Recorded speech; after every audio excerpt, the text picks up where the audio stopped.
Hitting the pillow, unraveling the meaning. Hello, everyone. Welcome back to our channel, where we dive into the fascinating world of English language learning.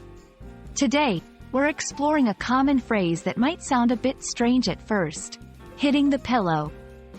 Stick around as we break down what it means, where it comes from, and how you can use it in your everyday conversations. When someone says they're hitting the pillow, they're not talking about a physical fight with their bedding. This phrase is actually a colorful way to say that someone is going to sleep or going to bed. It's a vivid expression that evokes the image of one's head finally making contact with their pillow after a long day, signaling the start of rest and relaxation. While the exact origin of hitting the pillow might be hard to pin down, it's clear that the phrase draws on the universal experience of laying down to sleep. The action of hitting the pillow, with its connotations of suddenness and finality, perfectly captures the moment of transition from being awake to falling asleep.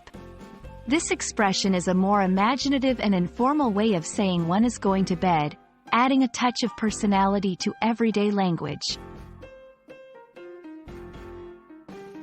Understanding a phrase is good, but seeing it in action is even better. Here are a few examples to illustrate how hitting the pillow can be used in sentences. After the marathon, I was so exhausted that I was hitting the pillow as soon as I got home.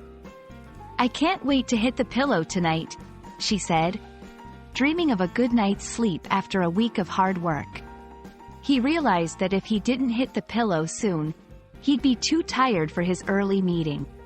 These examples show that the phrase can be used in a variety of contexts, all relating to the act of going to sleep. It's important to note that hitting the pillow is a casual expression. It's perfect for informal conversations, texts with friends, or in any relaxed setting. However, it might not be suitable for very formal contexts, like business emails or official documents, where a more straightforward term like going to sleep would be more appropriate. And that's a wrap on hitting the pillow.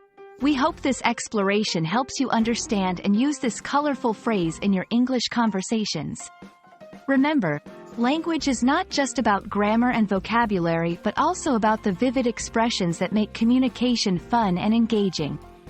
Thanks for watching, and we hope you hit the pillow tonight with a smile, knowing one more interesting English phrase. Sweet dreams and see you in the next video.